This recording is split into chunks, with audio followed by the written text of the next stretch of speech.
नमस्कार दोस्तों। देश प्रदेश में आपका बहुत बहुत स्वागत है। मैं हूं आपका दोस्त और होस्ट दिनेश केवूरा। आज बात करेंगे ईरान के न्यूक्लियर प्रोजेक्ट की। फिर से स्टार्ट हो गया, न्यूक्लियर फैसिलिटी को फिर से ऑपरेशनलाइज कर दिया गया है। ये ईरान का विज्ञप्ति आया है। दूसरी खबर है कि एनवीडिया दुनिया की पहली ऐसी कंपनी बन गई है जिसने $5 ट्रिलियन की वैल्यूएशन को छू दिया है।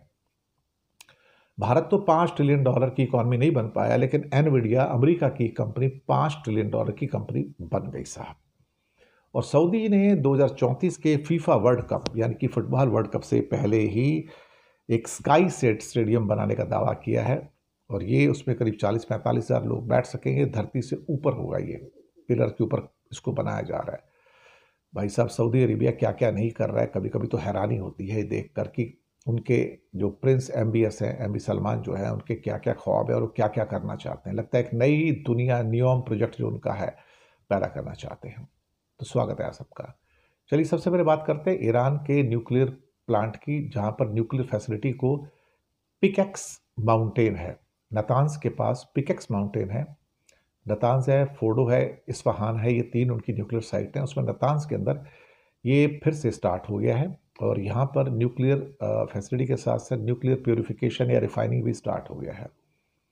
तो इस न्यूक्लियर प्लांट के ऊपर हलचल आप देखी जा सकते हैं। सुना है कि जो वॉशिंगटन के centre for strategic for and international studies जो है, CSIS की नई सैटेलाइट तस्वीरों ने ये जानकारी सामने आई है। और ईरान की जो न्यूक्लियर एस्पिरेशंस हैं उसको लेके वेस्ट में एक बार फिर से नई चिंताएं देखी जा रही हैं।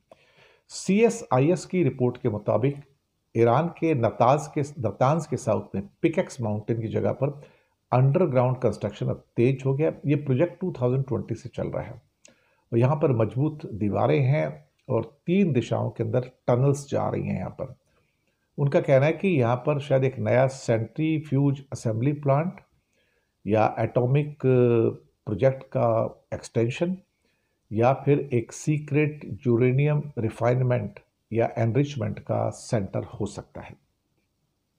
बताया जा रहा है कि उनके पास 400 किलोग्राम का एक हाईली एनरिच्ड यूरेनियम ऑलरेडी था, जिससे 10 बम बनाए जा सकते हैं। उसको किसी बड़ी सीक्रेट जगह पर छुपा कर रखा गया है और वो अमेरिका और इजराइल के जासूस भी नहीं ढूंढ पाए।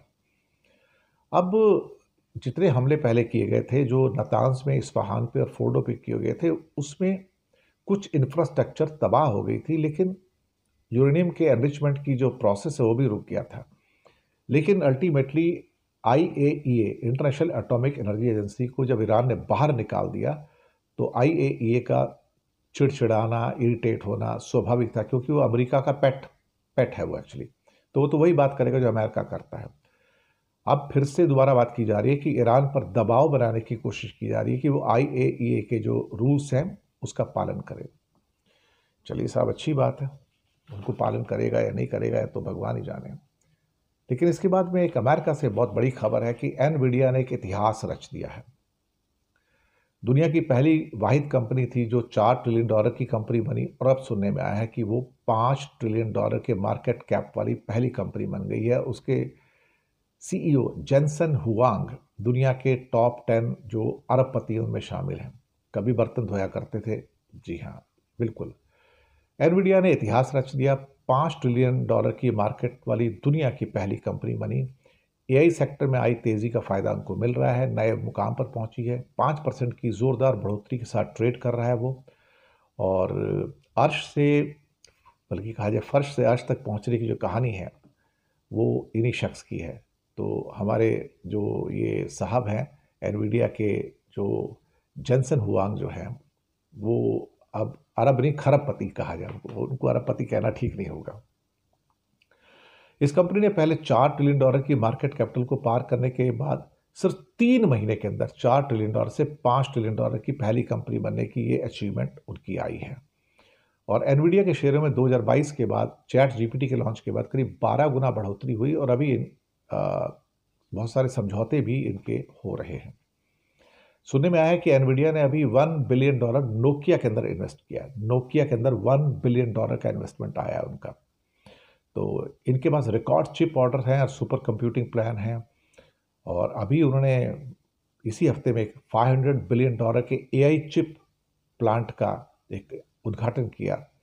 तो अमेरिका गवर्नमेंट के लिए 7 सुपर कंप्यूटर बनाने की जो एक ऐलान किया गया है, ये उसके लिए है। तो एनवीडिया ब्लैकवेल चिप के ऊपर बात हो सकती है इसमें, खासतौर से जिनपिंग और डोनाल्ड ट्रंप के बीच में भी, क्योंकि चाइना भी उसका एक यूज़र तो है ही ना अल्टीमेटली। जेंसन हुआंग जो है 62 साल के हैं, वो किसी पहचान के मोहताज नहीं आज की डेट में, सबसे आप कह सकते हो सबसे अमीर लोगों में से एक। लेकिन इनका सफ़र मेहनत का सफ़र है, संघर्ष का सफ़र है। उनकी कंपनी आज बुलंदियों पर है। जेंसन हुआंग ने पहले वेटर का काम किया करते थे, बर्तन धोया करते थे रेस्टोरेंट में, और $5 ट्रिलियन की वैल्यू की कंपनी के CEO के लिंक्डइन प्रोफाइल से पता लगता है कि वो ताइवान के रहने वाले हैं। और इन्होंने अपने कैरियर की शुरुआत में 1980 के करीब करीब ओरेगोन के अंदर डिश वॉशर में बर्तन धोने वाले वेटर और एक बस बॉय के रूप में काम किया था। आज वो कहाँ पर है दुनिया जानती है, कुछ कहना मुश्किल है। इसके बाद एक लास्ट खबर पे आएंगे। पहले फीफा वर्ल्ड कप 2034 फुटबॉल का सऊदी में हो रहा है, और उससे पहले एक स्काई स्टेडियम बनाने जा रहे हैं साहब। ये धरती से 350 मीटर यानी कि 1150 फीट की ऊंचाई पर होगा। 46,000 लोग इसके ऊपर बैठ जाएंगे। $1 बिलियन का प्रोजेक्ट है। 2027 में शुरू होगा, 2032 तक पूरा होगा। और कमाल की बात है साहब, ये नियोम शहर के द लाइन प्रोजेक्ट में बनाया जाएगा, जो फ्यूचर स्मार्ट सिटी है। धरती से ऊपर 100 माले की बिल्डिंग जहाँ होती है वहाँ स्टेडियम बनाया जाएगा। भाई सोच से ही बाहर है। अब इसका जो निर्माण कार्य है 2027 में शुरू होगा, 2032 में पूरा होगा। और ये यहाँ पर सोलर एनर्जी, विंड एनर्जी, ये सब कुछ वहाँ पर लागू किया जाएगा। और लेकिन इतनी ऊंचाई पर स्टेडियम बनाना ये तो भैया आसान नहीं है। कौन बनाएगा? आज तक तो दुनिया में कोई बना नहीं है। लेकिन प्रिंस सलमान जो है कुछ ना कुछ अद्भुत करने के लिए, मुझे लगता है कि उनका दिमाग बड़ा विजनरी है। वो क्या क्या सोचते हैं, क्या क्या करते हैं, कुछ पता नहीं है। खैर, एक आखिरी खबर पे आते हैं बिहार से। और बिहार में राहुल गांधी की एंट्री और PM मोदी के ऊपर जो उनकी टिप्पणियां आई हैं, उसने माहौल को गरमा दिया है। बीजेपी कहती है ये टिप्पणियां बड़ी आपत्तिजनक है, ऑब्जेक्शनेबल हैं। लेकिन मोदी जिस जुबान में बात करते हैं उसके ऊपर बीजेपी कभी कुछ नहीं बोलती, उस पर हंसती है। और जिस बेहुदा ढंग से मोदी कई बार कमेंट करते हैं, तो आप साफ पता लगता है पार्लियामेंट के अंदर, लोकसभा के अंदर, राज्यसभा के अंदर वो बेहुदा कमेंट करते हैं। उनको बोलना नहीं आता, उनके पास वो सभ्य भाषा नहीं है जिसका इस्तेमाल अटल बिहारी वाजपेयी या आडवाणी जी किया करते थे। राहुल गांधी ने एक मीटिंग में कह दिया, साहब मोदी को सिर्फ आपका वोट चाहिए। अगर आप कहोगे मोदी जी आप ड्रामा करो तो ड्रामा कर देंगे। उनसे कहो हम आपको वोट देंगे तो आप स्टेज पे आकर डांस करके दिखाओ तो डांस करके दिखाएंगे। चुनाव से पहले जो भी करवाना है करवा लो, क्योंकि चुनाव के बाद मोदी जी दिखाई नहीं देते। चुनाव के बाद तो वो अंबानी की शादी में दिखाई देंगे, किसान मजदूरों के साथ नहीं, सूट बूट वालों के साथ नजर आएंगे। और ध्यान रखिएगा, आपको आज तक जो भी मिला है, वोट हो, शिक्षा हो, स्वास्थ्य हो, वो संविधान की वजह से मिला है। नरेंद्र मोदी और RSS उसी पर हमला कर रहे हैं। उनका ये भी कहना था कि जो आपकी वोट चोरी में लगे हुए हैं, क्योंकि वो चाहते हैं कि ये इलेक्शन वाली बीमारी खत्म कर दो। महाराष्ट्र और हरियाणा में उन्होंने चुनाव चोरी किया है। बिहार में पूरी कोशिश करेंगे कि बिहार की आवाज़ की सरकार ना बने। महागठबंधन की गारंटी कि हर वर्ग, जात, धर्म की सरकार बिहार में बनाएंगे और किसी को पीछे नहीं छोड़ेंगे। बीजेपी का कहना है कि ये एक आम गुंडे जैसी भाषा है।